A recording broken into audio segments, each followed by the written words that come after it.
as queen was to restore Roman Catholicism in England. This quest led her to approve the execution of many Protestants, about 300. About 300 who were deemed heretic under the rule, earning her the nickname Bloody Mary. Bloody Mary. Bloody Mary. Many people think Queen Mary was just like her father in regards to having this obsession with having an heir and her ruthlessness of being a ruler. And the fact that she married a Catholic prince of Spain only made matters worse for the queen. Mary's life was short. While her methods may have seemed harsh and cruel to many, she did manage to accomplish a lot during her 5-year reign. Queen Mary of England claimed her place in history, and her story intrigues people to this day. This is the story of Queen Mary Tudor of England. I heard y'all loud and clear. I saw the poll, and at one point it was 50-50, so I will be covering both queens. Today will be Queen Mary of England, and in about 2 weeks it'll be Queen Mary of Scotland. Now, I need a tiny little break because after doing that Umar Johnson video, it's clear that I need to talk about a few people. Oh, I do. There's been a lot going on. Yeah, there's a couple of deaths, celebrity deaths that I need to mention. Tyler Perry, you're not safe from me at all. Oh no, Tyler Perry, no. And then Tyler, oh, we gotta talk about her as well. There's a couple of things. So I think next week will be probably celebrity gossip, because there's a few things I need to talk about. But do not worry, I have already started my Queen of Scotland notes. So I do want to mention that I do agree with some of the comments from my community post. I do think many people are getting Queen Mary of England and Queen Mary of Scotland confused, because I myself in the beginning was doing the same thing. But no, they are completely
also on my true crime, also on my Patreon.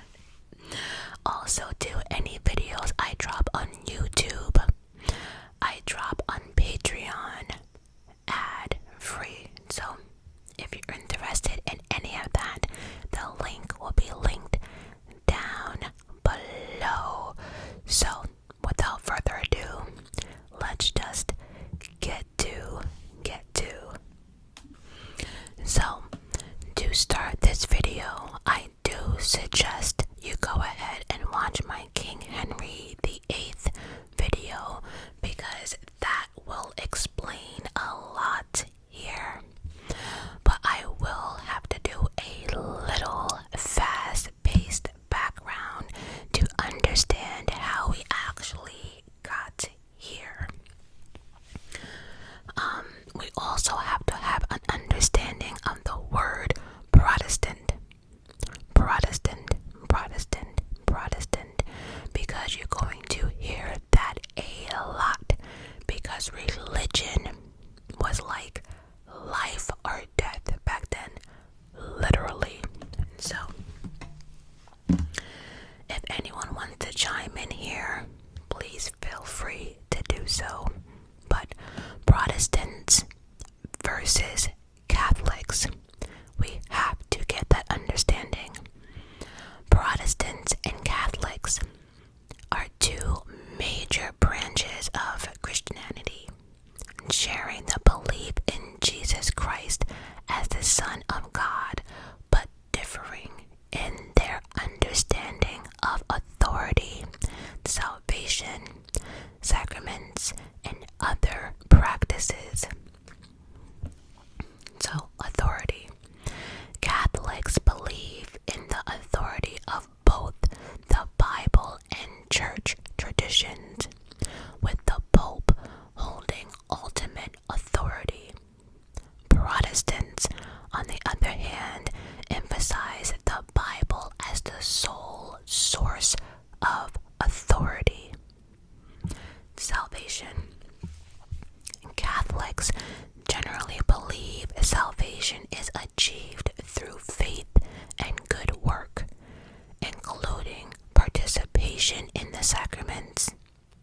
Protestants often believe in salvation by grace through faith only, with good works seen as a result of faith, not a means to achieve it. The sacraments. Catholics recognize 7 sacraments. Protestants typically recognize only 2.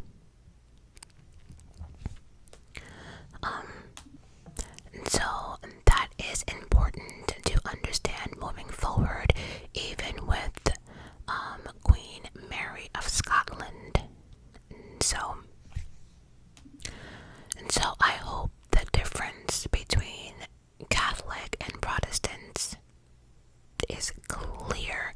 So Mary Tudor was born on February 18th, 1516 in Greenwich, England, at the Palace of Bletchley, to King Henry VIII of England and Catherine of Aragon. Mary will be the only child the King and Catherine would have that survived. The Queen suffered many miscarriages and had a few stillborn births. So Mary was a survivor and a fighter from the beginning. At 3 years old, she was baptized into the Catholic Church. Catholicism would be the center of Mary's heart throughout her life and reign as queen.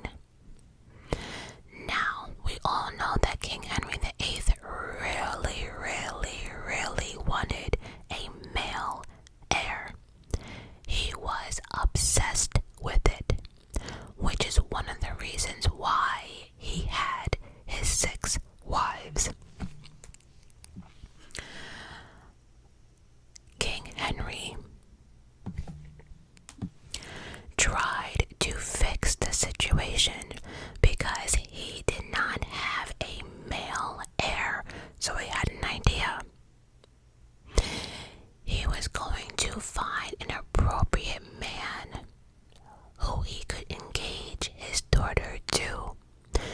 because if she had grandkids and it was a boy, through law, that grandson could take the throne. So King Henry was not playing, and he was thinking ahead. At the age of 2, Mary was promised to Prince Francis, the son of the King of France. However, the engagement was called off 3 years later, and that's where Queen Mary of Scots come in. But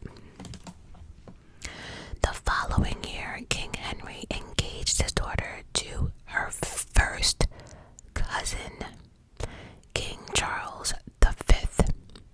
As the acting Holy Roman Emperor and King of Spain, 22-year-old Charles was seen as a powerful ally and the perfect match for Mary. This never happened though, because Charles had requested that Mary be sent to Spain right away with a large dowry, basically payment. So Mr. Charles wanted a whole lot of, and the king was like, nope. So Charles was like, okay, no engagement. He did, however, remain a lifelong ally to Mary and ended up marrying another one of his cousins, Princess Isabella of Portugal. What in the keep it in the family is going on here? See, back then, because they would do anything in their power to keep, the family name going, or out here sleeping with brothers and cousins and shit. So, the next plan that King Henry had was to revisit negotiations of marriage with the French to improve relations between the two countries. The king's trusted advisor, Cardinal Wolsey, was sent to France to attempt to secure an engagement between Mary and King Francis I, Prince Francis's father. I know, the daddy. I know. First it was the prince, then the daddy. I know, but try to keep up. I'm telling you, marriage really didn't mean nothing back then. As long as it was for the countries, nobody cared. Nobody cared. A treaty was established with the agreement that Mary would either wed Francis I or his second son, Henry, the Duke of Orleans.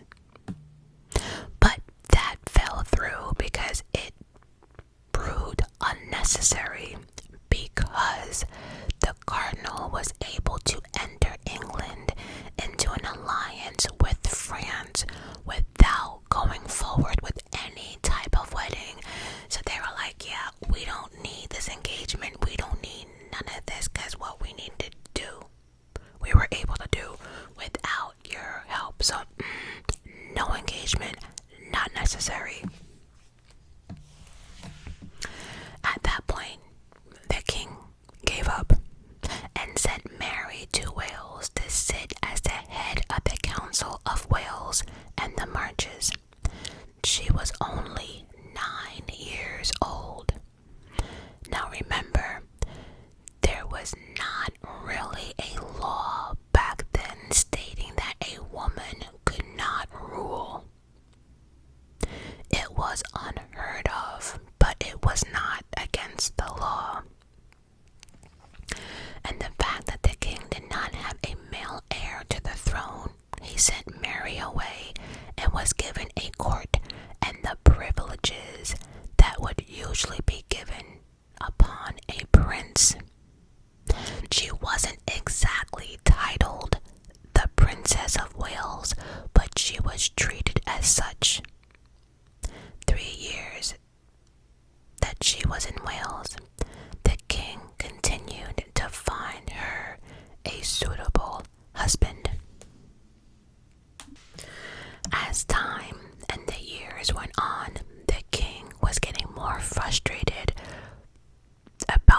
situation of him not having a male heir. No male heir to the throne. And then his wife Catherine was of age and could no longer bear children. And although he did not say it out loud, he blamed Catherine for not having a baby boy, for not producing a son, I should say. This is when King Henry went to the Pope and tried to have his marriage annulled on the grounds that Catherine was a widow of his late brother Arthur. I'm not getting into all of that, but real quickly, King Henry thought that because he married his dead brother's wife, that God was punishing him on not having a male heir, and especially on how many miscarriages and stillborn births that Catherine had. He really felt as if God was punishing him. So he was trying to get the marriage annulled. And in the Catholic religion, they do not believe in divorce. So the Pope denied the request of annulling the marriage. And that pissed off the king. Oh, King Henry was pissed off. So pissed off that he broke away from the Catholic Church. He separated the English Church from all connections to Rome. He basically became his own pope in a sense, and he annulled his own marriage to Catherine and sent her away with her old title, Princess of Wales. And because of that, Mary was deemed an illegitimate child. Some know it as the bastard child. And she was removed from the place in line to the throne. Sad, I know. The king remarried a woman by the name of Anne Boleyn, and she was crowned the queen as of June 1533. She gave birth to a daughter, Elizabeth, when Mary was 17 years old. Elizabeth became the next in line for the throne of England, as technically she was the only legitimate child of the king. I know, a mess. Around this time, Mary's health started failing. Now, to me, this part I feel as if it's important, especially if you know how the queen passed away. She was often depressed and suffered from hormonal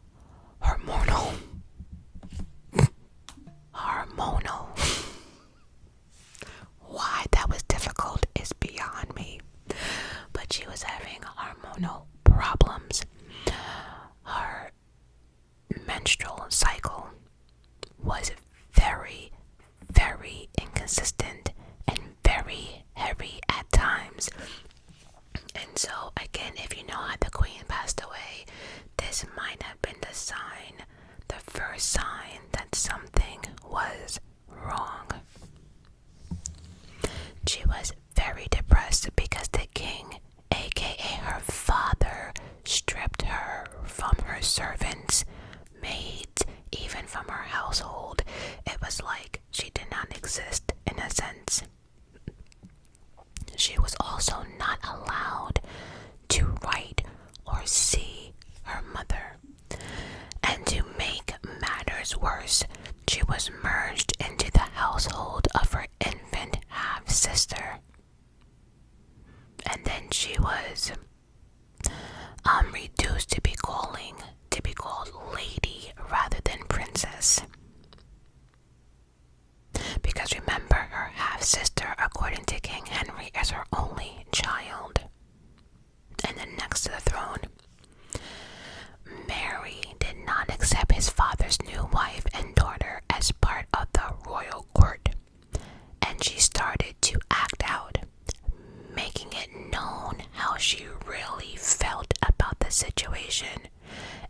because of that, father and daughter butted heads and actually stopped talking to each other for 3 years.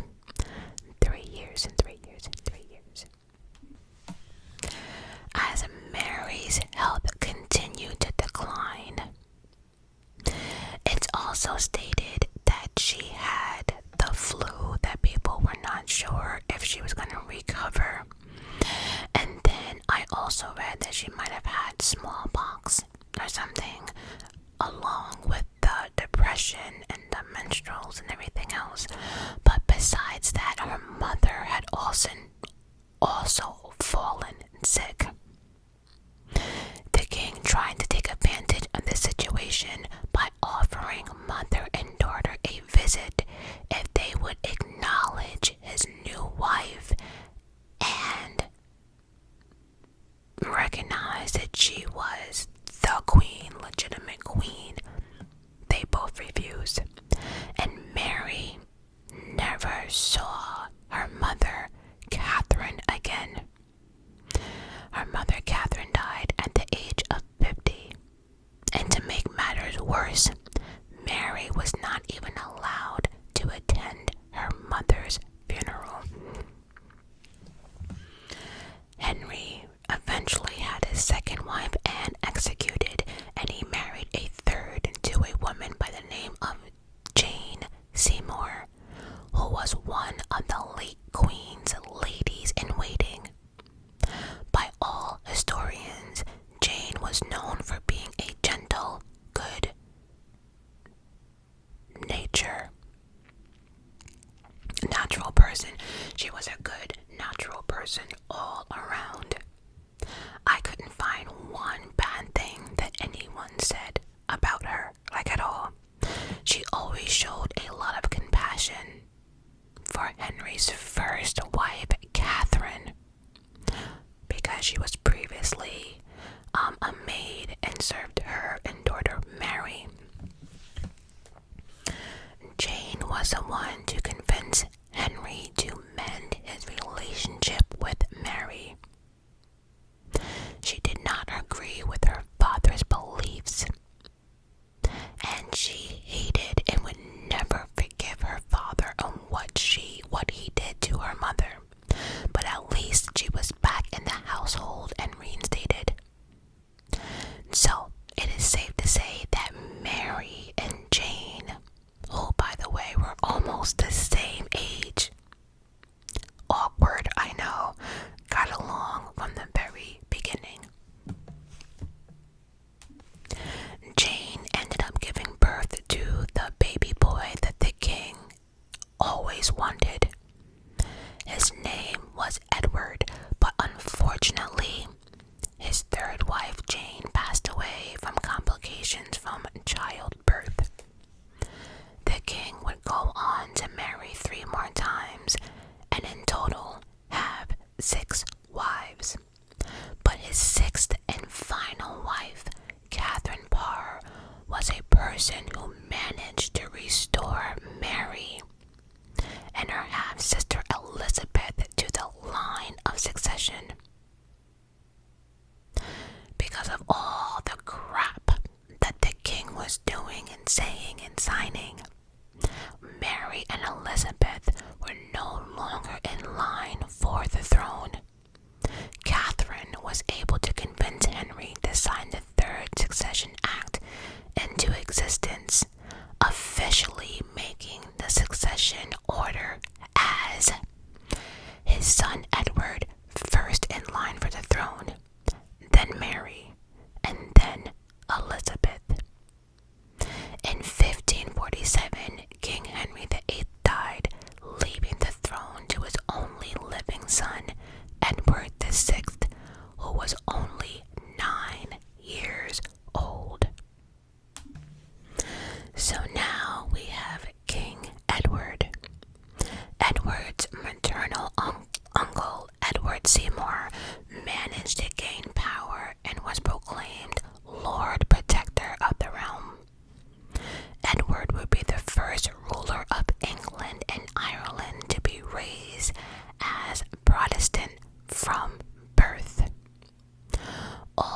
his tutors and teachers were Protestants, and so was Catherine Parr as his stepmother.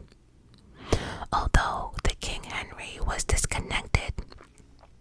disconnected the Church of England from Rome, he had never forbidden his people from practicing Catholicism.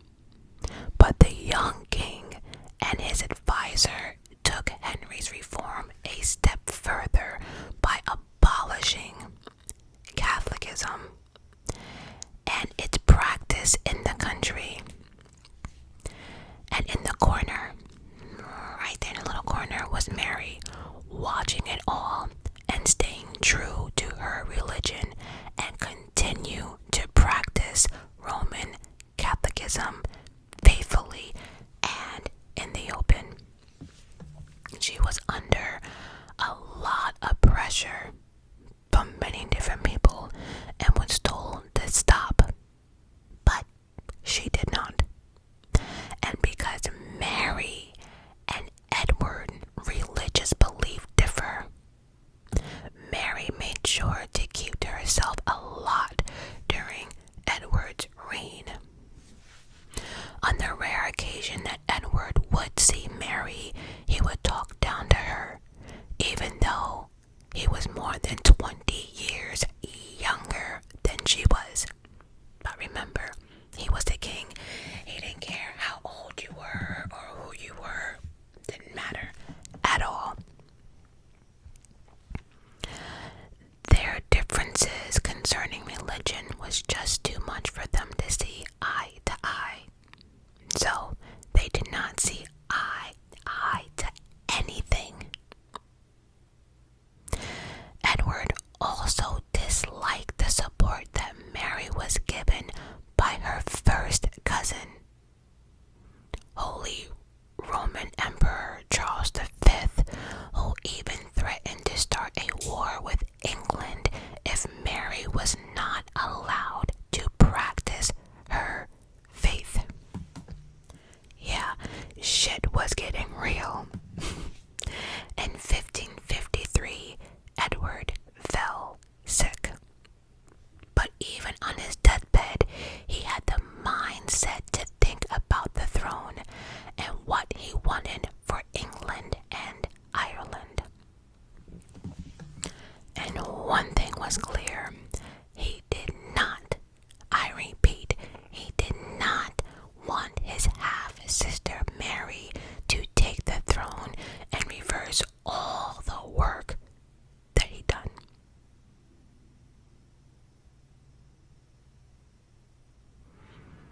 He knew Mary would try to bring back Catholicism to the forefront of England, and he did not want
tuberculosis. A lot of people seem to die from that. As a matter of fact, a lot of people back then tend to die from an ant biting them, right? They were just dropping like flies. I'm watching The Tudors again, and I'm still in season 1. But do you remember season 1 how people were dropping like flies from the sweating flu or the sweating disease or something like that? Yeah. Bodies after bodies after bodies after bodies, and then the plague, and it's just, yeah. So King Edward is really, really sick. He asked his sister Mary to come see him in London before he died. But before Mary left for London, she was warned that the king's request for her to come see him was not out of love, was not like oh, I'm sick, sis, please come visit me, I want a hug and a goodbye kiss. Absolutely not. She found out it was a trap for her to be captured and keep her from taking the throne after Edward was dead. Which is actually crazy to me, because didn't he sign whatever he needed to sign to remove both his sisters? But yeah, I think deep down he realized that Mary was gonna fight. So anyway, he had all these plans to kidnap her and keep her hidden somewhere in a tower. But instead of going to London, Mary went where she knew she could rally support. There were a lot of devoted Catholics in the area, as well as rebels who hated King Edward. The king died soon after the capture plot. 3 days later, Mary wrote a letter to the council detailing what they were to do with regards to declaring her queen. She was like, what's up? Where is my crown? What's up? How are we gonna do this?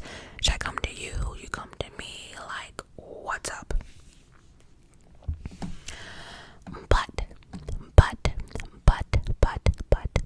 But it was already too late, because John Dudley had already crowned Lady Jane as queen. Oh yes, oh yes. Now Mary could not let this happen, so her and her supporters gathered an army, and they went to go fight for what was theirs. I hear that shit. Now John Dudley and his supporters were ready to fight. They were like, nope, Mary cannot take the throne. Lady Jane is here. That's it. And so they came up with a plan. Well, another plan, I should say. They were gonna try to capture Mary. But as they went along with their plan, they discovered that Mary's army was far more greater. They were like, oh shit, look at all those people she gathered. Yeah, we're done. Yeah, we can't fight this. Yeah, we out. And so there was nothing more anyone can do. John Dudley ended up surrendering to Mary, and Jane stepped down as queen. She was queen for 9 days. 9 days, 9 days. She was queen for 9 days. 9 days, 9 days, 9 days, 9 days, 9 days. Both of them.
also went ahead to punish those who were responsible for the plot to make Lady Jane queen instead of her. Now, Mary did not blame Jane for what happened. She realized that she had only been the choice of Edward and Dudley and was not behind the plot, and so they knew she was doing what she was told. So, while Dudley was executed for treason, Jane and her husband were spared but left in the prison in the Tower. So it was like, yeah, we're not gonna kill you, but you can't go anywhere.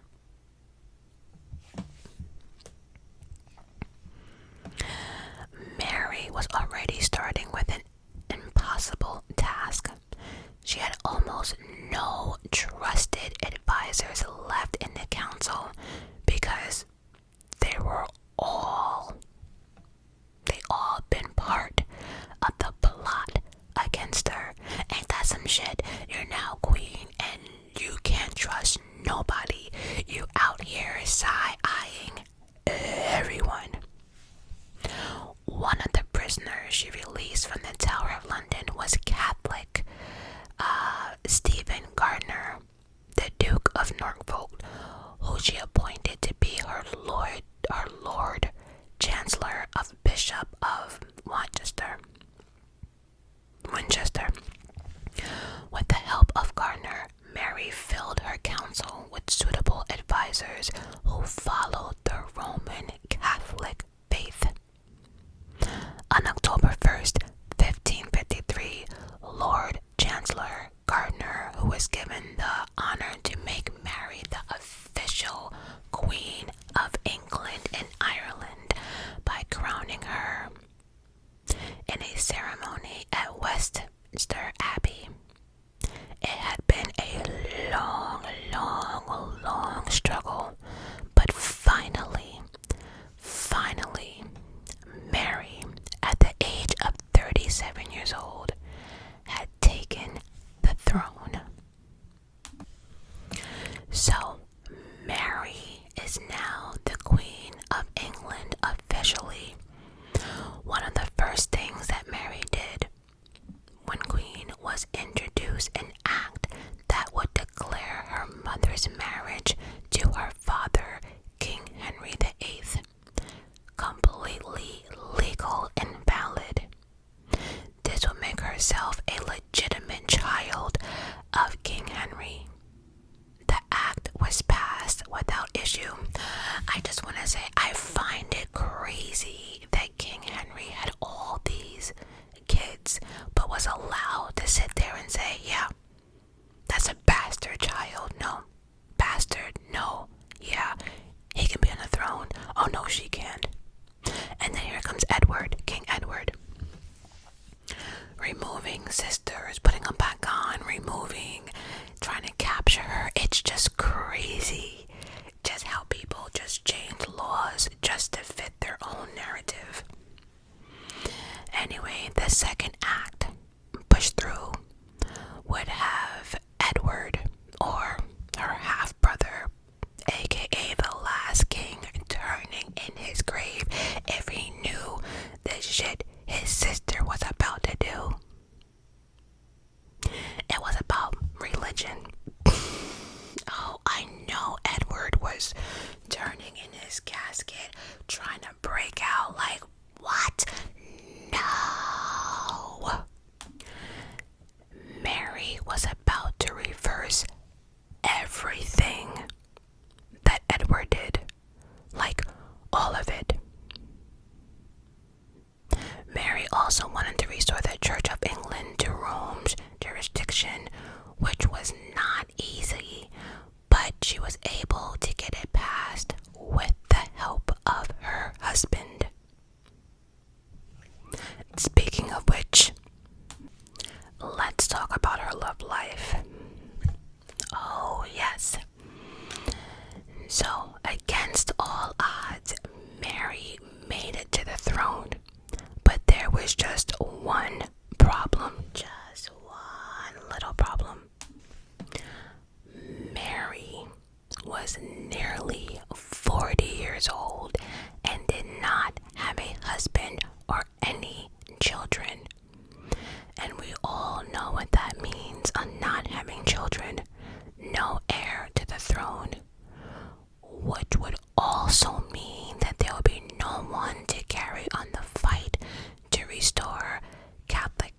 Catholicism to England. It also meant that her half-sister Elizabeth, who was Protestant, would succeed her and reverse anything that she did in regards to the Catholic Church. Yep, I told you religion was really, really big back then. Literally was life or death, like seriously. So, next up on the schedule was to find a husband. So, she saw a few suitors here and there, but then she landed and married on Prince Philip of Spain, who was Charles V's son. This would be a suitable alliance for England, as Philip was said to inherit a lot of land, other parts of Europe, and the New World, and more importantly, for Mary, Philip was Catholic.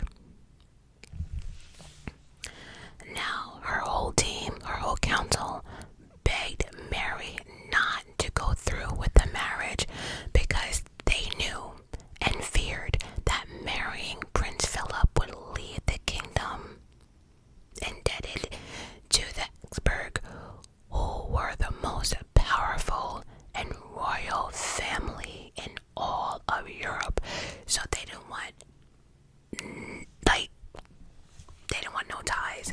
They didn't want, I scratch your back, you scratch mine. The council was like, no, we do not want to be indebted to them. Please do not marry this man.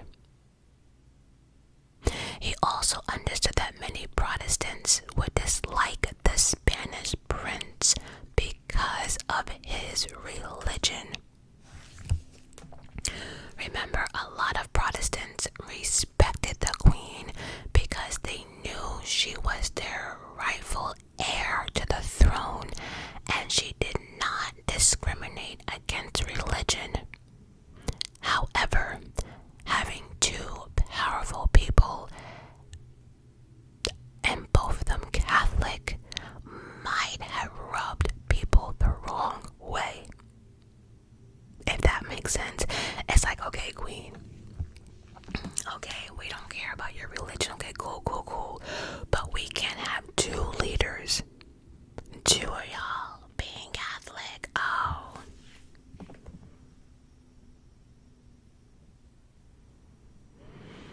And so, but Mary did not care. You know why she did not care? Because she was desperate and went ahead and married Prince Philip against her whole team.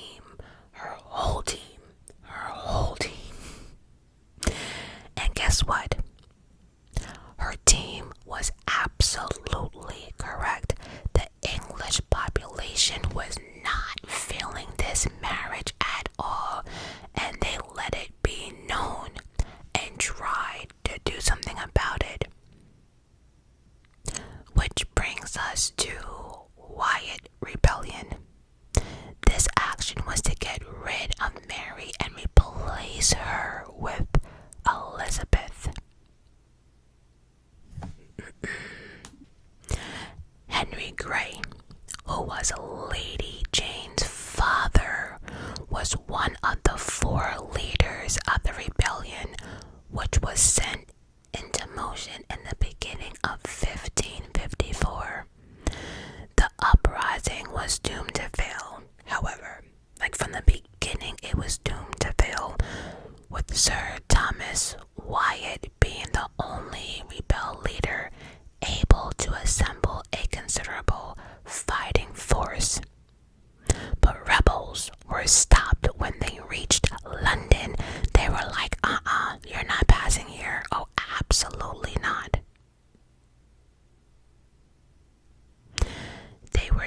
They surrendered, and he was executed. Yep, with 90 other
so she had Elizabeth jailed in the Tower of London.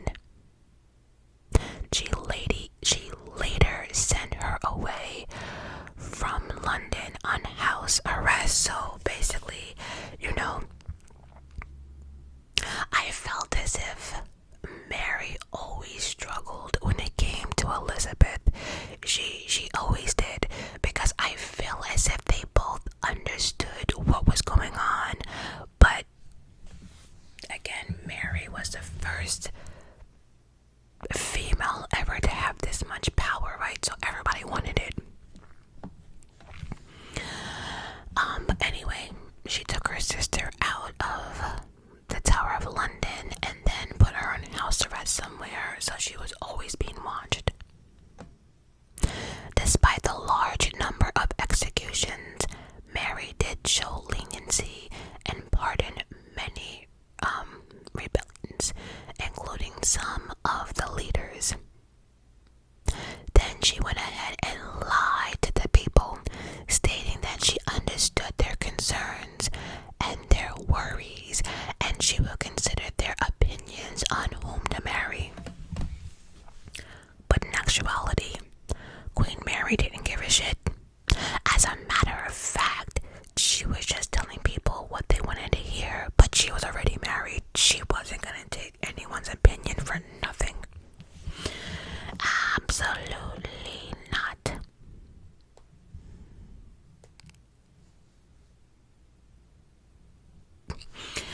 Now, since Mary knew marrying Philip would be an issue for England, she needed to make sure that she kept the power to reign over her country in England at that time.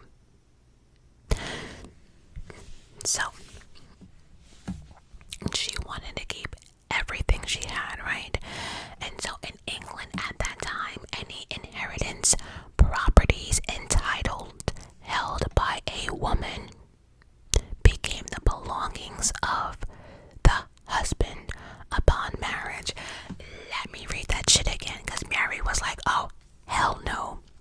And so, in England at that time, any inheritance, property, or titles held by a woman became the belongings of the husband upon marriage. So again, Queen Mary was like, oh, hell no.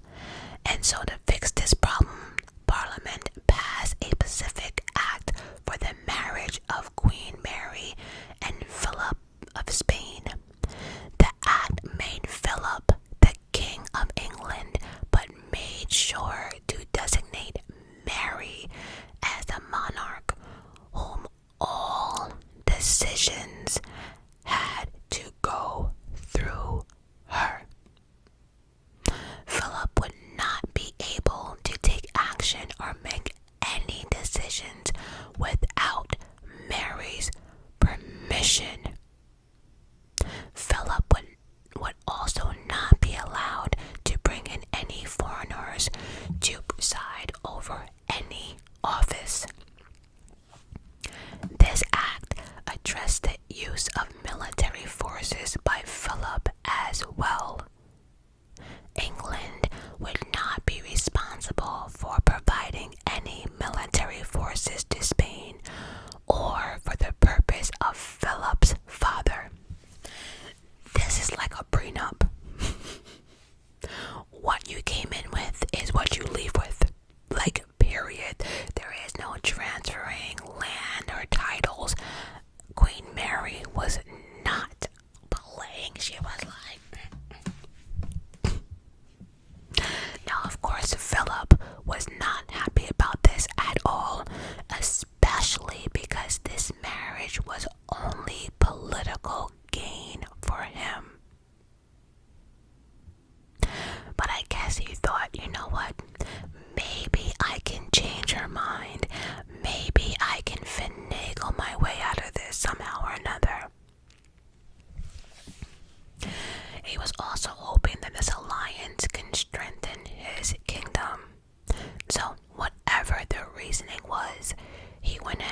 funny. So, they went ahead and got married. So, the two got married, and the quest for an heir to the throne began. Just months after they were married, the queen started gaining weight, and her menstrual cycle stopped. She was having morning sickness, and rumors of her pregnancy quickly spread through the kingdom. Now, I don't know if it was because of her age or just because females back then, many did die during childbirth, but they started making preparations for what would happen if Mary died during childbirth. Mary did not want Elizabeth to take the throne because she did not want her to try to undo her religious reforms. But if her sister did not get the throne, then it would go to Mary, Queen of Scots. For Philip in Spain, that was not gonna work because she was marrying the King of France's son. Now Elizabeth, if you remember correctly, Mary put her under house arrest because she was, thought that she had some type of involvement in that Wyatt rebellion situation. But although she was on house arrest, Queen Mary sent for her, and Elizabeth was allowed to come to London to witness the birth of Mary's baby. When Elizabeth arrived at Hampton Court Palace in April 1555, she was not permitted to see Mary right away, or she was not allowed to move freely within the palace because she was not yet trusted. All in all, the two met, and Elizabeth even met Philip for the first time. The two got along, and Mary brought Elizabeth back into court. She would soon be forgiven and restored to Mary's good graces. By early spring, there was a lot of rumors floating around about the queen having a baby boy, but none of that was true. The queen was in a private chamber, supposedly getting ready to deliver a baby. Her due date was June 6th. When labor did not start, a new date was given. June 24th. Still no baby. Another due date was given. July 3rd. Again, absolutely nothing. Then more weeks passed. Nothing. Then they just stopped giving out due dates. They just waited and waited and nothing. Of course, now rumors were swirling, mainly saying that Mary was lying about her entire pregnancy. Her ladies in waiting were questioning it. Doctors had no idea what was going on. And then Philip, her husband, especially had doubts. And then they were actually confirmed by the beginning of August when Mary's big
But sometimes people who really, really, really want a baby so bad that their mind and body kind of mimics pregnancy, right? Everything is connected to pregnancy.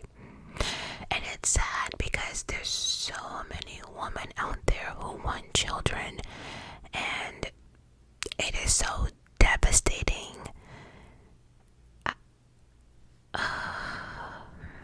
I feel for Mary in this situation. I do. Whatever it was, Mary coughed it up. As this was a punishment from God, she became convinced that God was angry with her for allowing heretics to live in her kingdom, which may explain why she grew so adamant in her quest to punish and execute in such a cruel manner. She was pissed off.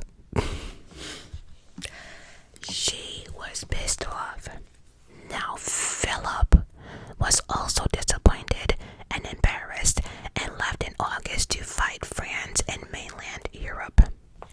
So now Mary is completely by herself and does not even have her husband by her side through this tough time. It seemed as if Mary loved her husband, but I can't say the same for Philip. For him, it was strictly political and nothing else, and he would go on to spend most of his time in Europe.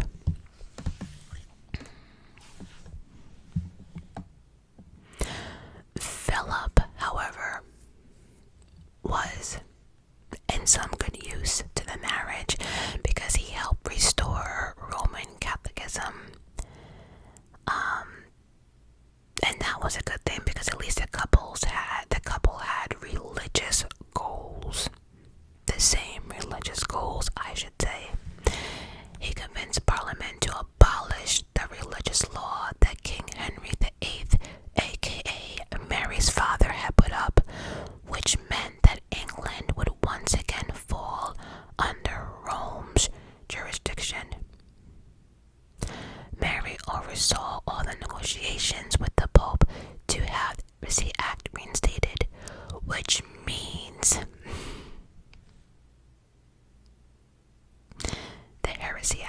which means a belief or an idea that goes against the established teachings of a religious group or a person. So basically, if you're not the same religion as the Queen, oh, you got bigger problems. You done fucked up. If you are not or have the same beliefs as your Queen, oh, you got serious problems, buddy. Oh, you got serious problems. Yep. To appease her Protestant subjects, Mary had previously stated that she would not be forcing anyone to convert to Catholicism. But the truth was, she would only tolerate their opinion of faith for but so long. Within months, she imprisoned 5 churchmen for their religious practices. The Heresy Act made it lawful for Mary to order executions of hundreds of Protestants. Hundreds. The killing started in February 1555, and persecution were widespread for those who were found guilty of treason because of their religious beliefs. Under the law, the punishment was burning at the stake. Examples were made of the churchmen that had been imprisoned. Some were burned in front of other Protestant believers to encourage them to choose another religious path.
to say? Can I actually finally say it now? Is it a fair statement to say now that outside at that time actually smelled like death? Like, does anyone understand what a burnt body smells like? New Yorkers will never ever forget that smell after 9/11. Oh, that burnt smell in the air of flesh. And see, at least, in this day and age, they do try to clean up and all this nonsense. Back then, I promise you, they probably burned people at the stake and just left them. Now you have birds and animals and shit picking at the bodies. An eyeball here, an eyeball flying over there because a bird done came and got it and shit. I'm telling you, they had like body drippings all over the place, like outside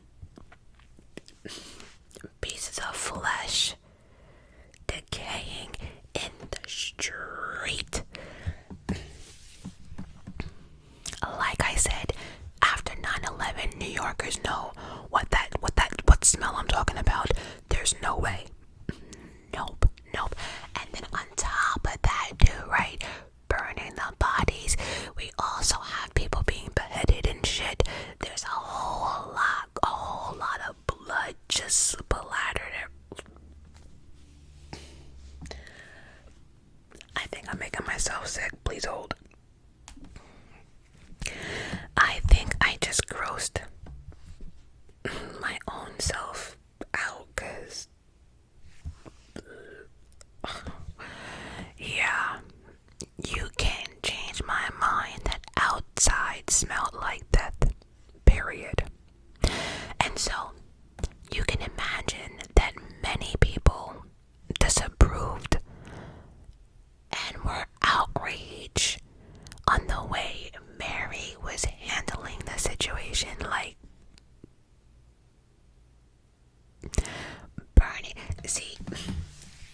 burning people. That is such a cruel, like, it, that is cruel in every shape. But Mary didn't care. Mary did not care what anyone had to say. And so the killings went on throughout her entire reign. This earned her the nickname that will follow her even after death: Bloody Mary. Bloody Mary. Bloody Mary. Bloody Mary. Bloody Mary. One negative aspect of Mary's reign, which she had no control over, was Mother Nature. Oh, Mother Nature can fuck anything up, right?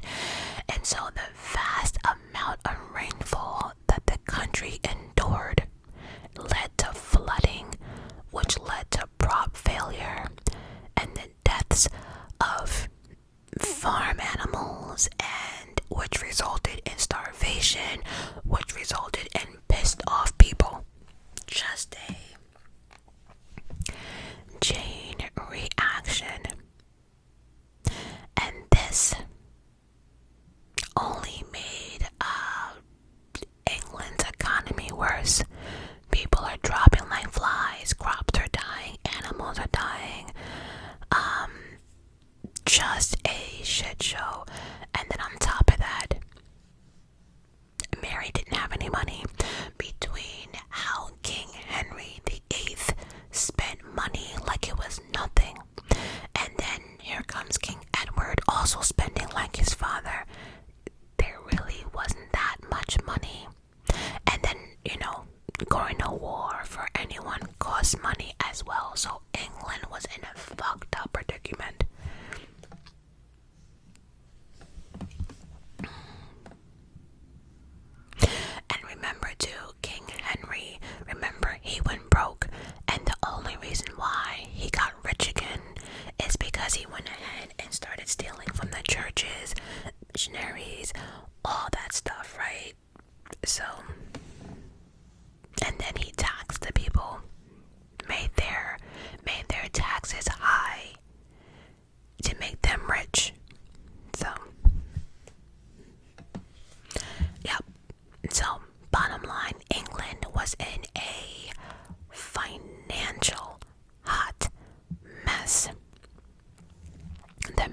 Philip did not help to remedy the trade issue.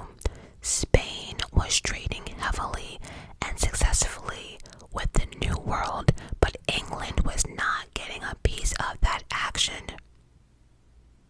So, Mary's people, or people of England, did not see the benefit of marrying Philip. They were like, so wait a minute, we indulge this nonsense. Hold on. Fun fact, my Alexa started whispering to me. I don't know what word I said, but she just said pudding, and then she started to whisper. I have no idea what she's trying to say, but then I just heard her start to whisper. Hilarious. Maybe that was Mary's spirit trying to talk to me or something. I don't know, but that shit was weird and creepy. So anyway, England did not see the purpose of this marriage like at all. They saw absolutely no benefit to it. They were just over it. Spain decided to protect their trade deals from any outsiders, including Philip's wife, aka Queen Mary. Mary was ruthless in her own manner, but was very respectful to her husband, Philip, and his wishes and his concerns for his country, and therefore would not facilitate any kind of trade deal if it meant going behind her husband's back, even though her country was in great need of something, of everything. And so, even though her peoples was starving, hungry, all of the above, she put her husband first in front of her peoples. You know, it's so funny, and this still applies to this day. It's so funny how men can be out here cheating over and over and over again, and we will still choose them. It's so funny how females a lot of times will always choose their man's happiness over their own. And not all, I'm not saying all, but y'all get the majority of it, right? And it's sad because she loved her husband. Mary loved Philip. No, Philip, but she's still out here trying to be that perfect wife. So Mary needed another way to get her country money and back on track, and she needed it fast.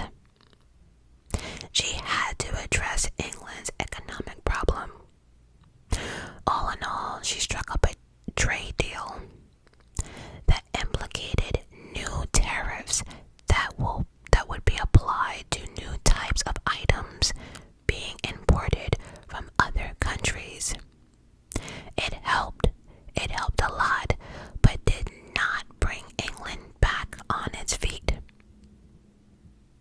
In 1556, Philip took the throne of Spain after his father succeeded in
was broke.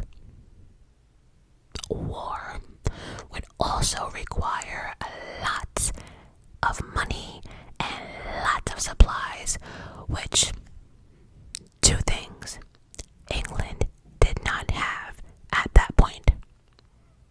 Eventually, though, England was forced to go to war when a rebel known to be against the Queen took Scarborough Castle in an uprising that was meant to lead into Mary's demise. All these plots against Queen Mary. It came to nothing though, but England declared war on France on June 7th, 1557. There were a few battles. They won some, they lost some, but I do believe England came out not really the winner per se.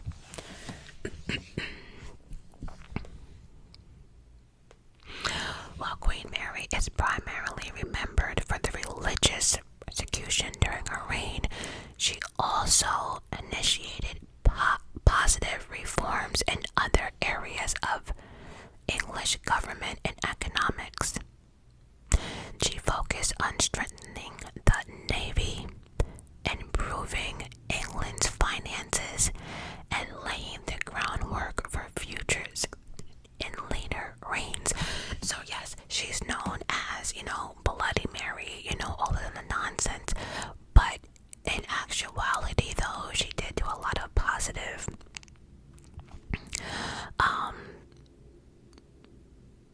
she did have a couple of positive reforms in areas of the English government and economy. The Navy, her idea was if she can get or fund the Navy and get them better trained, that England would have a better force or to fight or to protect themselves, right? So she was very into giving money to the Navy. Then, of course, eventually she did help improve England's finances. So, yeah, I know we hear a lot of the negatives, but I do feel bad for Mary because we're not even done. In 1557, married, now 41 years old, believed that she became pregnant once again after her husband's visit to England. She had symptoms just like before, and they calculated her baby to be here by March 1558. That was that due date. Mary felt strongly that she was with child and had the government draw up a will that would make Philip in charge of the realm during his or her minor year, the child. If I'm being honest though, that's probably one of the smartest things Mary could do, because I think one of the biggest mess in history is when a king dies and the next king is like 2, 3, or 4. Everybody wants that power right away. Everyone thinks they are entitled to the throne. So putting it in writing would eliminate all of that.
that affected her reproductive system, which would explain why she never succeeded in producing an heir to the throne. And so, if you remember, if I'm being honest, in the beginning of the video, when I was mentioning when Mary was 17 years old, they spoke about her menstrual cycle and how it was so inconsistent and so irregular, and a lot of times symptoms like that, not all, because I know people would say, no, I didn't. I'm not saying all, but many times, like when you're younger and you start to have these problems, it kind of lets you know that, so I think her body was telling her something. And maybe like in today's age, right, they do all those pre-screenings and stuff like that, especially for people who are in high school, so everything can be caught early now. But yeah, because at 30 something years old she couldn't get pregnant, and it's just sad. I feel for her.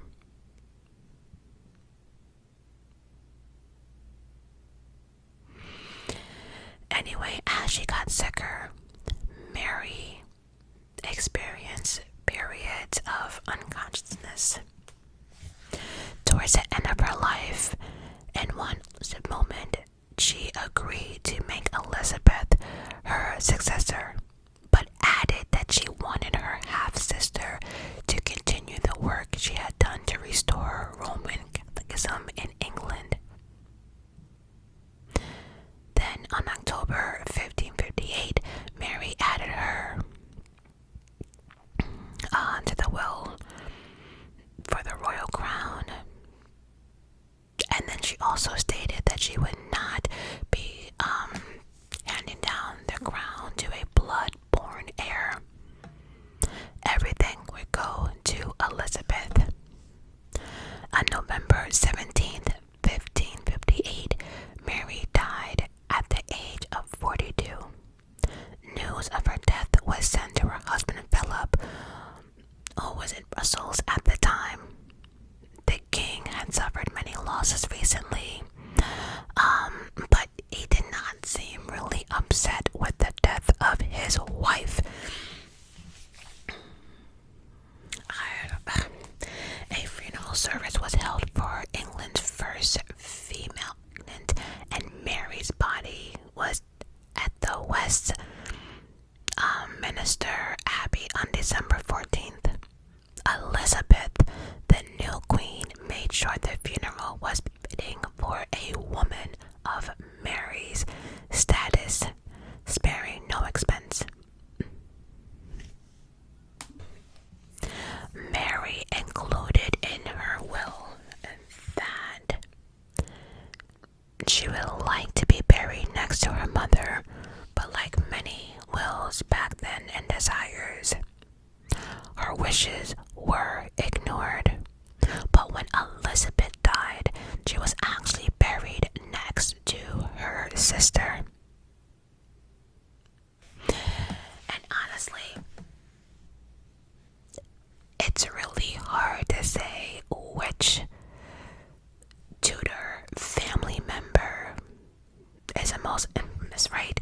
Because I feel as if everyone has a story to tell, right? Even down to King Henry the Seventh, and then King Henry the Eighth, and all he went through, and then we hear all of their struggles, right? But honestly, I think the main struggle is from Mary, Queen Mary, Queen Elizabeth, and we have to even include Queen Mary of Scots, right? Because back then it was so difficult for them to do their job well.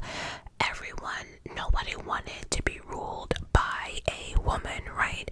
And everyone thought women were stupid, and that men had these plots, and then people can overtake the throne. It's just, I don't know, for Mary, they consider her the forgotten sister. Only reigned for 5 years, but her being the first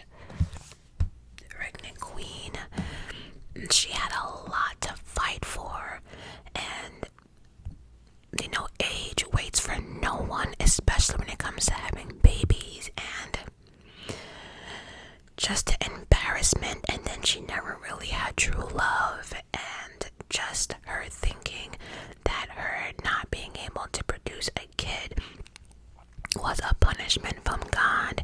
And see, that's why, like, for me, when people are so wrapped up into religion, they take everything as a sign from God, right, or being punished. So because she thought that, she went ahead and is out here burning almost 300 people to the stake and basically apologizing to God or punishing the people because God is punishing her.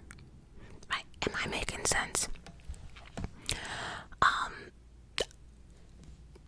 I don't know if you noticed too, Queen Mary does not have a movie about her, and honestly, I wish the Tudors continued with Queen Mary's story. I do, because we have, like, Reign is about Queen Mary of Scots, then there's so many movies on Queen Elizabeth, right? So many. But it's like, I don't know. The fact that she was the first, it's like nobody cares. It's just sad, but I really wish a producer out there would really do the story of Queen Mary. I really believe that she deserves her own. That's it. Not being mentioned in the Tudors or nothing like that, and not being mentioned briefly in that show, The Reign. She just needs her own. I think that would be a hell of a movie. So on that note, I hope you guys enjoyed this video, because that is it. Like I said, Queen Mary of Scots will be in about 2 weeks. I want to put the deep dives down for a little bit, and just do some fun videos, and then get back to the deep dives. Up next is the bonus. If you are not as sensitive or squeamish, or the bonus section is for you. If not, I love you guys for watching and listening. Until next time. Had to make sure I wrote down the timestamp, but if you made it here, I need everyone who made it this far to put in a popcorn and tea emoji. Let's see who really can follow instructions. If you have made it this far, put in the comment section the popcorn emoji and the tea, because who's ready for the real shit? Like the real shit, right? For those who are like, wait a minute, Majestic did not go all the way in like I wanted her to. Oh, we're getting that here. Oh, we're gonna get that here, right? And I do that because many people do not like the rawness. A lot of people who are sensitive, to, religion and this and burning at the stake or whatever. So, some people are squeamish, because I have a lot more to say about Queen Mary's death. Oh, we're not skipping over that shit at all. Oh, absolutely not.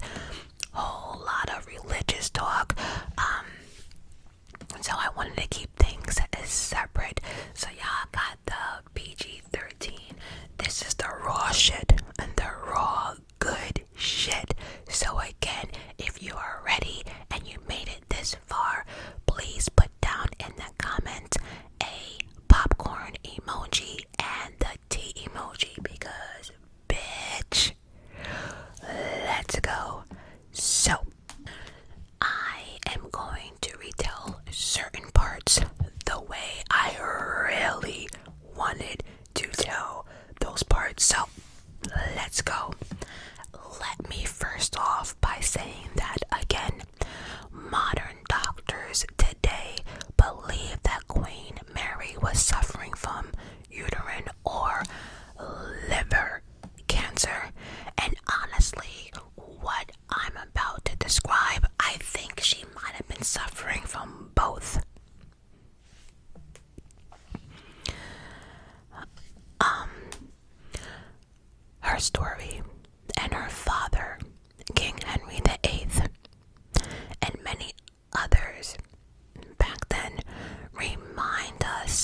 right?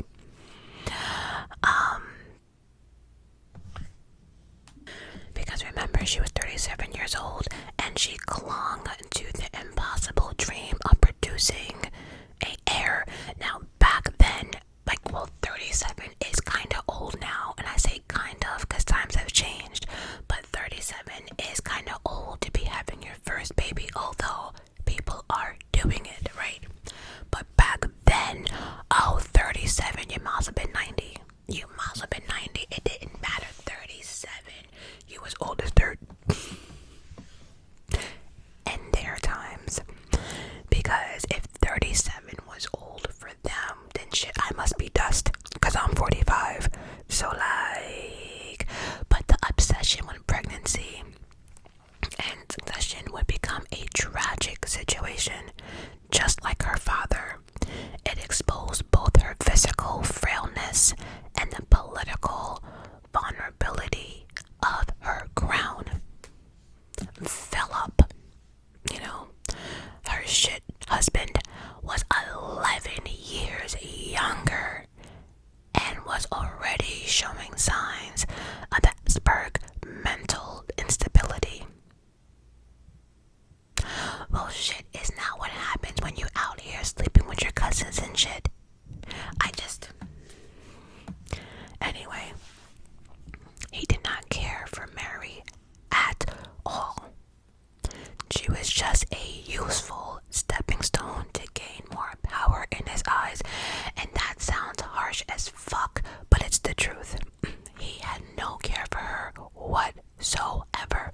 Their wedding, the wedding itself was cold. It was a formal affair that was described more as a funeral than celebration.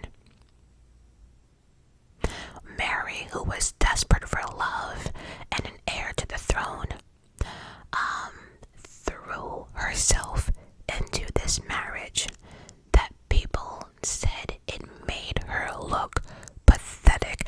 There's nothing like a woman loving a man and everyone else around you knows this man don't love you.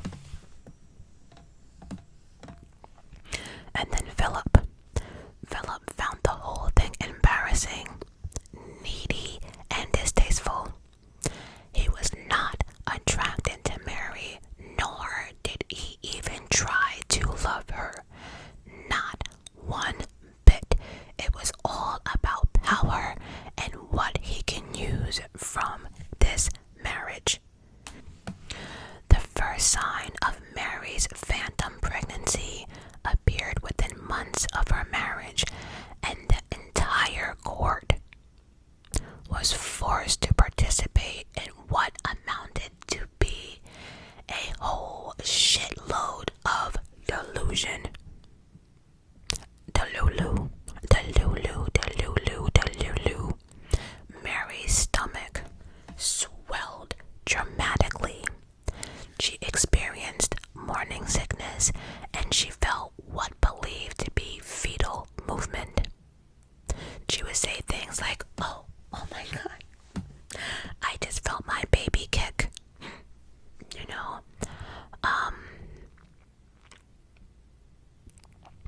It's sad. Physicians, terrified of contradicting their queen, confirmed her condition despite knowing the truth. They knew something was wrong. They're not stupid. They knew their queen was not pregnant. But who was gonna tell the queen that shit? Who was gonna have the balls to report to the queen and be like, you're not pregnant and everything that you're experiencing is in your head? Who was going to do that? Not a one. Nope, not at all. So they had to go along with it. And remember, the physicians knew her age. So having kids at 38 back then was kind of unheard of, right? But again, nobody wanted to be burned at the stake, and everybody wanted to keep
she was pregnant, but no baby.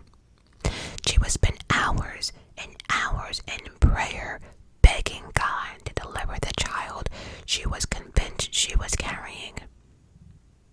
And while she was praying, people were in the corner like side-eyeing and swapping looks like, this queen is crazy. Oh, she's really out here pretending to be pregnant. Yeah, people were talking behind her back. And what was even worse is we had foreigners, ambassadors, and other people in power were also patiently waiting for the news of this new heir. Because remember, if Mary did not have a child, then Elizabeth would be next in line for the throne, and nobody wanted that.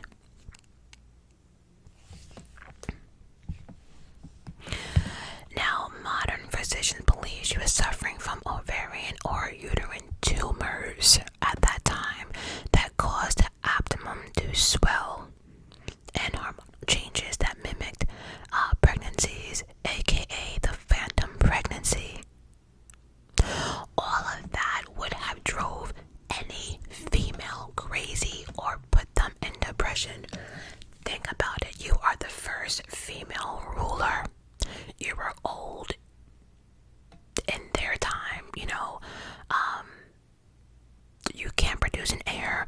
Now you out here looking pregnant, but really you're not pregnant. It's just, and then you're having the symptoms of being pregnant. Like, it's sad because, like, for me, it's like having a stillborn, right? So you're pregnant for 9 months, you're going into labor, doing all this stuff, right, to have a stillborn birth. That's sad. Like, it will fuck with anyone, but for her, because so much rolled on this. Oh, I felt bad for Mary. And like the phantom pregnancy, right? I get it, but the fact that your stomach is actually going along with this phantom, man, must have messed with her mentally.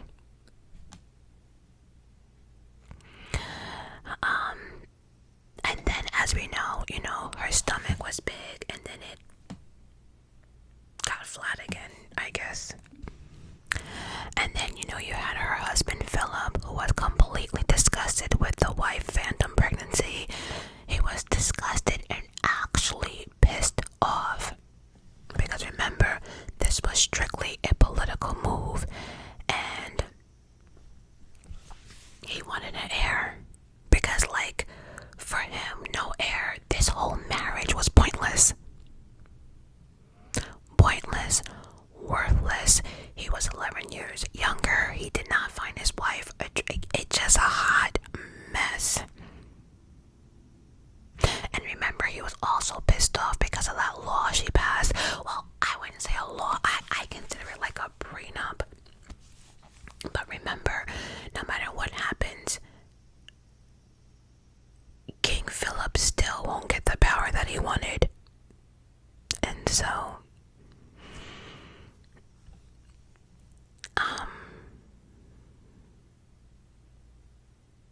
and then Philip just spent time away from Mary and left her on her own with her depression and everything else.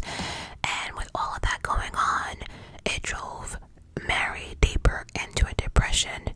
And then it drove her into like a religious, maniac, because she was convinced that God was punishing her for all of England's sins. Then the second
she even named godparents for this imaginary child.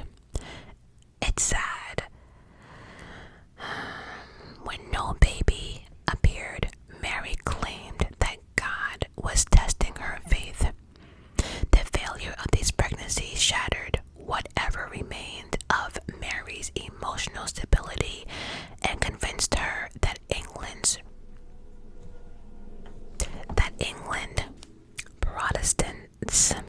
England's Protestants were somehow preventing God from blessing her with an heir. This belief would fuel the execution of all those Protestants, almost 300, giving her the nickname Bloody Mary. Bloody Mary, Bloody Mary, Bloody Mary, Bloody Mary, Bloody Mary. Mary became convinced that burning every Protestant in England, that would earn God's trust and finally give her an heir to the throne. She started this Bloody Mary path that began in 1555, which would have kind of been around her first pregnancy, and then the warpath. Oh, the warpath definitely increased after the second phantom pregnancy, and the burnings would go on for 3 years. And no matter what Queen Mary would have done, she would only really be remembered as Bloody Mary. The burnings began with Thomas Cranmer, the Archbishop of Canterbury, who had annulled King Henry VIII's marriage to Catherine of Aragon, aka her mother. And this actually revealed how evil and maybe twisted she was. She forced him to watch as his colleagues were burned alive before him. He had to watch. Do you know what it takes to watch someone get burned alive? And he had to watch this all before his own execution, hoping to break him down and break down his spirits. When he finally made it to the stake, burning himself, he thrusted his hand into the flames, and it was said that the hand that he thrusted in the flames was the hand that he used to sign the document against her mother. When this happened, Mary was reportedly seen smiling. One of the few times recorded of Mary having any type of expression of genuine pleasure. Almost 300 men, women, and children, oh yes, children, were burned alive during Mary's reign. And the crazy shit about it all is for someone who thought that God was punishing her, and that's the reason why she wasn't having any kids. Did she think it was a good idea to turn around and burn children at the stake? I'm just a little confused. Because children have to be whatever their parents tell them to be. So the fact that you're out here burning children. See, this is why I had to do the bonus, because I can't be out here telling people that, yeah, Queen Mary was like tying people to a fucking tree and burning them. But for pleasure at that.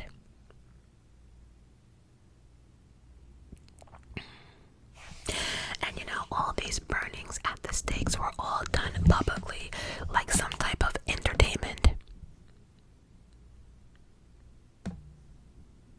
And this is not like Gladiator, right? That this is like fight to the death. No, you're coming to watch someone burn alive.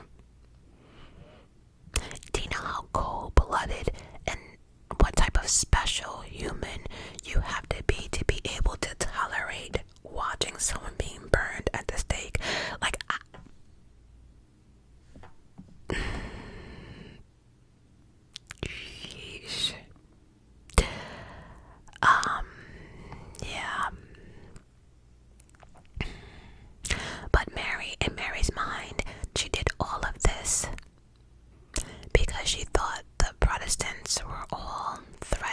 against her and her throne. Just the screams alone. Oh my God. The execution also revealed the extent to which Mary's physical and mental health was deteriorating, and it was happening fast. Her behavior became increasingly erratic and violent.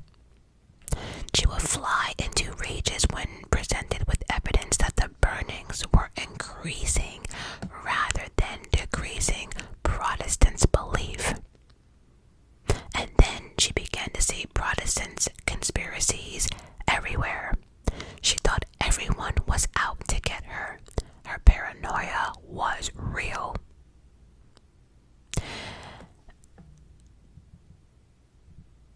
Her paranoia reached to such heights that she suspected even her closest advisor was up to something. Everyone was disgusted on what Mary was doing, even her own people. Catholic monarchs who shared her faith, the Pope himself, privately urged concerns that Mary's executions were damaging the reputation of the Catholic Church throughout Europe. But Mary didn't care, like at all. And let's not forget, we cannot forget her husband Philip. Oh, he was 1000% disgusted and embarrassed on the shenanigans that his wife was doing. Disgusted with the phantom pregnancies, found her political views trash. The shit she was doing was trash. It was damaging his political European ambitions, that he was like just a whole shit show. And then after the second pregnancy, he completely distanced himself from Mary, and actually the last time he left after that phantom pregnancy, he never saw Mary again. Nope, he was out because he didn't even come back on her deathbed.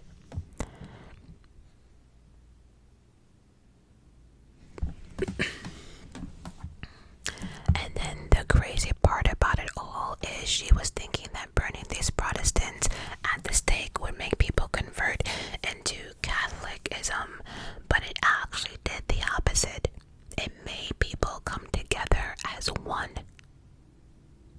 So she did all of that. She did all of that for absolutely no reason. Didn't make people convert. Did not get her husband to love her. She did not have that baby. It's just like all of this, and for what? For what?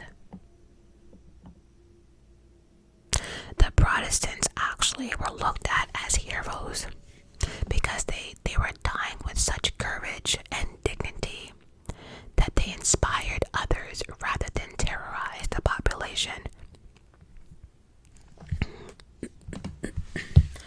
By 1557, Mary's her condition was bad, and it was so bad that it was impossible to conceal from the court, despite desperate attempts to maintain the facade that the queen was healthy. The woman who had been described as having a pleasant appearance was transforming into something that horrified even her most loyal servants. Her skin, once pale but healthy, had taken on a sickly yellow color, and then it made her look jaundiced, while her body began to swell to unnatural, disturbing ways. Her stomach, her abdomen distended, that many people initially mistaken for pregnancy now clearly indicated something far more worse. After her second phantom pregnancy, right, she really fell ill, and so the first time her stomach, went down, but this time her stomach never went down,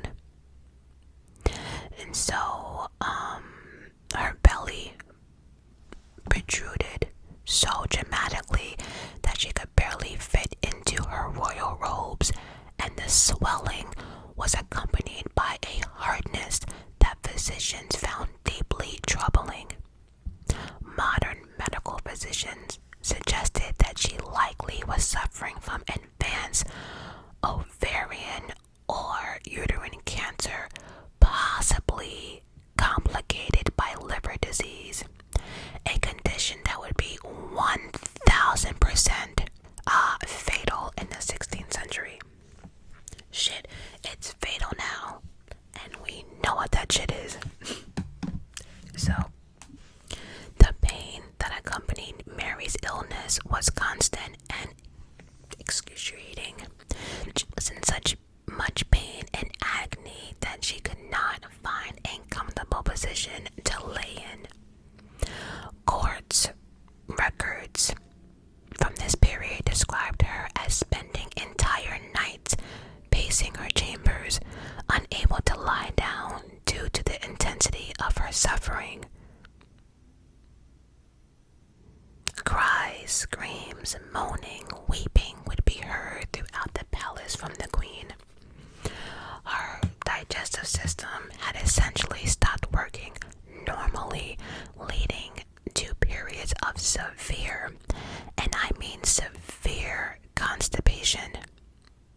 I do not want to know what they did back then to relieve constipation. Oh, I'm scared to even ask. And then she had periods of severe constipation followed by violent bouts of diarrhea that left her weak and dehydrated.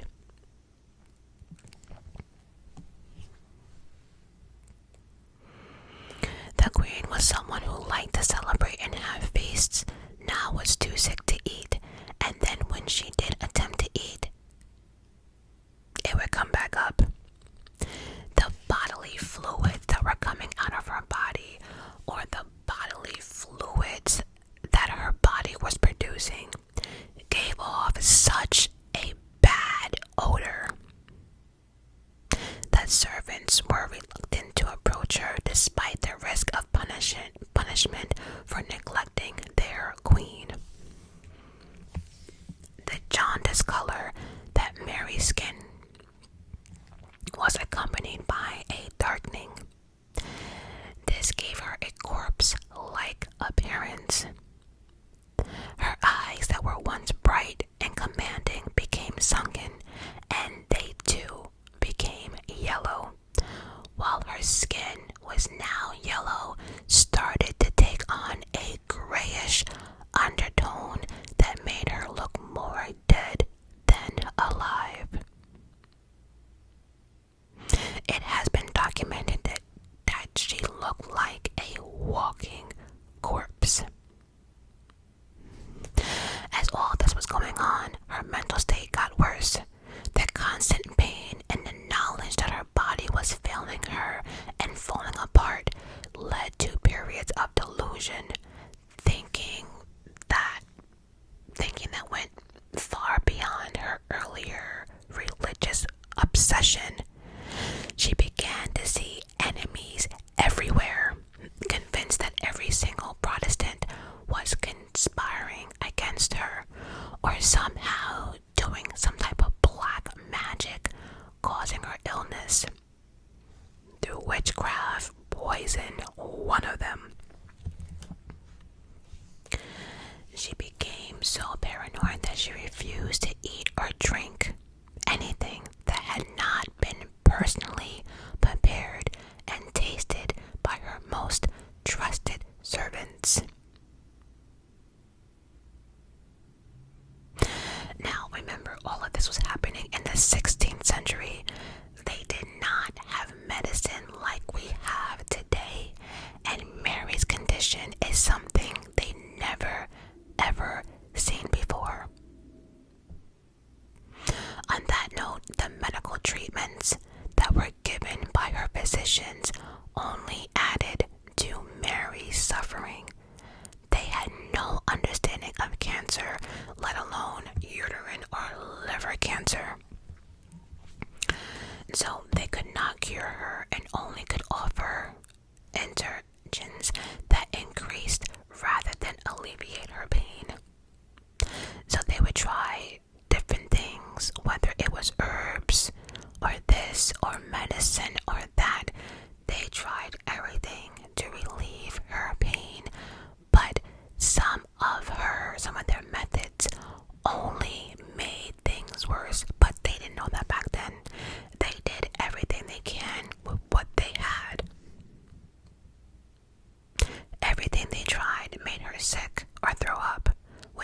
means she was weaker.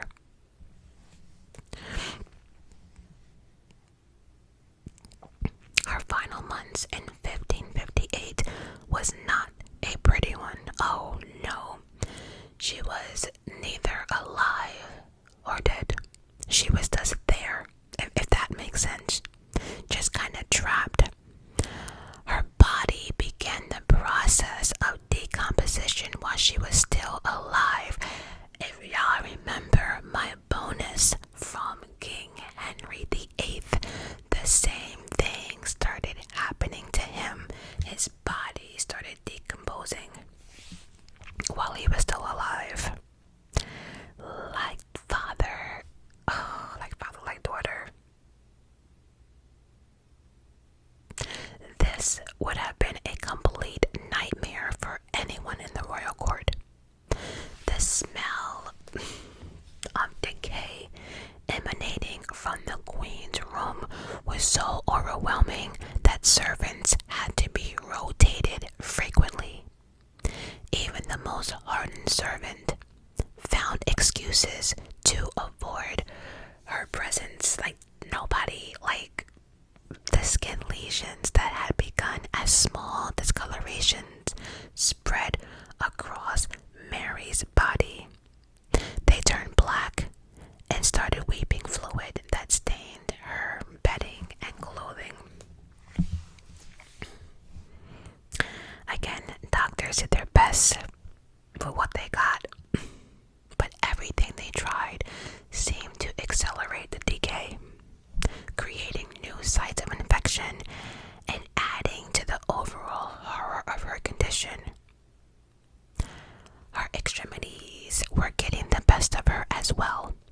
Mary's fingers and toes began to blacken and develop a texture that witnesses described as resembling leather left out too long in the sun. The nails on both her hands and feet became thick, discolored, and began to separate from the underlying flesh, creating that refused to heal and added to the constant growing catalog of her physical misery. Now at this point, her face was even more unrecognizable. Her cheeks hollowed out dramatically. Her skin stretched tight against her skull, giving her a skeletal appearance that made people very, very uncomfortable. Her lips became dry, thin, and blackened, often cracking and bleeding when she attempted to speak. They didn't have ballistics back then. Damn. Sleep was impossible for the dying queen, not only because of the constant pain, but because lying down seems to accelerate the pooling of fluids in her belly. So Mary spent her final week sitting upright in a special constructed chair while servants tried to manage the increasing flow of bodily fluids that were coming out of her system. Yuck. And because she could not hold her bodily fluids, they were just oozing out of every site possible, like pus and stuff. Ugh. Her bedroom became a medical disaster zone that required constant cleaning and the burning of incense to mask the overwhelming stench of decay. If any of y'all watch my King Henry the 8th video, I absolutely hate incense. If you didn't hear me in that video, hear me now. I hate the smell of incense. I hate them. At this point, Mary thought her physical suffering was a test from God, and that all her pain would be rewarded with spiritual purification and eventually physical resurrection. And because of all of that, she demanded masses be said constantly in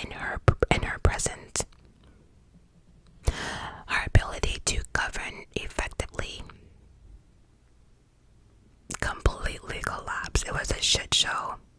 Though Mary continued to insist on conducting royal businesses from her deathbed. A queen cannot be seen weak.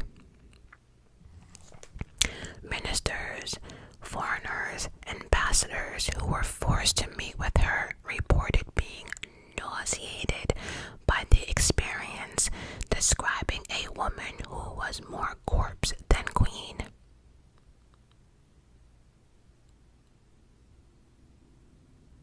I couldn't imagine everything I mentioned between her big belly, her skin, the color of her skin, the bodily fluids, the smell of decay.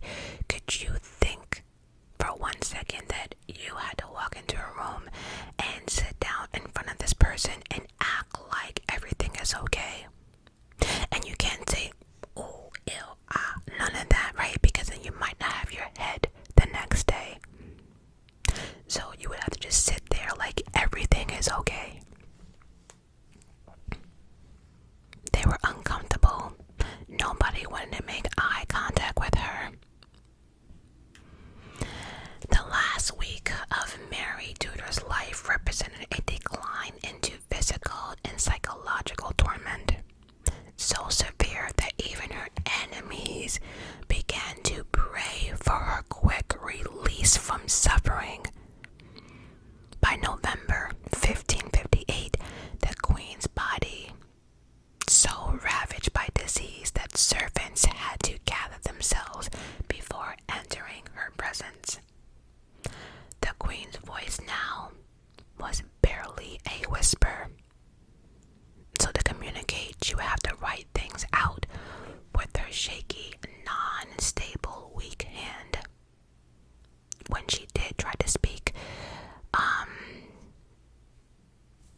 she would just throw up certain things. I just need to move on from this because the final indignity came when Mary's bowels and bladder lost all, and I mean all control, creating a situation so disgusting that even the most dedicated servants struggle to maintain their post. The smell became so overwhelming that incense and perfumes can no longer mask the smell. Nope, our final moments were met with periods of religious and exposed episodes of pure terror. I'm just nauseous thinking about this whole situation. The Queen would have hallucinations. She would also claim that she sometimes saw the Virgin Mary. Then we had all these nightmares, her waking up screaming. 1 minute it's seeing the Virgin Mary, the next minute it's demons coming to get her. Ironically, once again, this is everything that King Henry VIII experienced as well. Remember, he was having hallucinations. He was seeing his dead wives, because he had 2 of them beheaded. Like, they both had nightmares. It's so funny.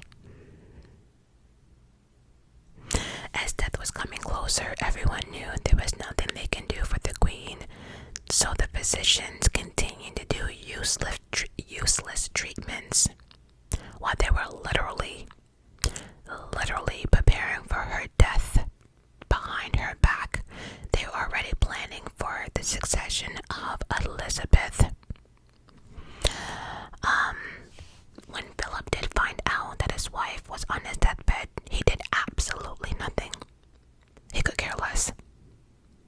Rather than rushing into England to be, by her side during her, her last few moments, he remained in Spain, already making plans for however to maintain Spanish influence in England after Mary's death. So he didn't care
was that was coming out of her mouth during these seizures or whatever.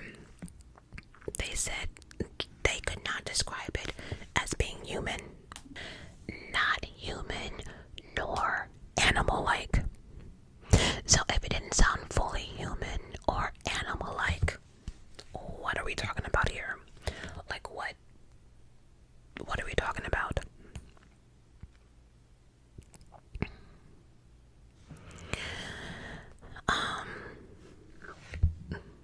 The noise even terrified the priest who came to perform the last rites. Anyway, by 6 a.m., Mary took her last breath. So the aftermath of Mary's death revealed the full extent of her physical duration. When servants began the process of preparing her body for burial, they discovered the corruption, the illness, the disease, whatever you want to call it. Parts of her body had essentially mummified. Parts of her body mummified as she was still alive, while other areas showed signs of active decomposition. And then that, my lovies, made the funeral preparation very challenging. So half of her body was mummified, the other half of her body was decaying. I mean, none of us could even imagine that type of pain. Ugh. This is sad. The smell that emanated from Mary's corpse was so intense that it was impossible to conduct normal funeral preparations. And they couldn't do it in a enclosed space. But Queen Elizabeth did the best she could with what she got. The royal apartment or palace had to be aired out for days before they could safely be occupied again. Everything had to be scrubbed down, washed, burned, all of it. All for safety's reasons, obviously. Jewelry, furniture, everything gone. Wardrobe gone. Sheets, bedding, carpets, rugs gone. Everything was just gone. The physician who actually did the autopsy revealed that Mary's internal organs showed signs of advanced tumors all over the place, having essentially replacing her normal tissue in her abdomen. So all the tumors she had actually replaced her normal tissues.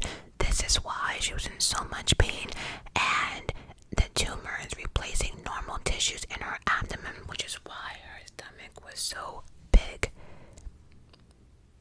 It was also documented that these tumors were also in her heart. Half of her heart was consumed by tumors. So whatever it was, the tumors were spreading everywhere in her body. Elizabeth did her best to respect her sister.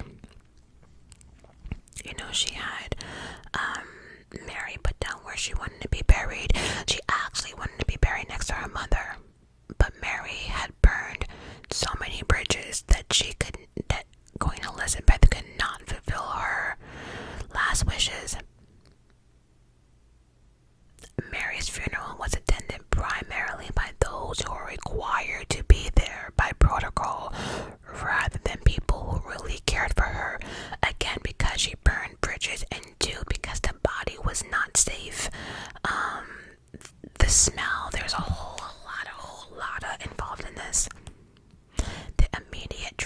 transformation of England following Mary's death with Elizabeth was so rapid and complete that it seemed to erase Queen Mary's entire reign almost overnight.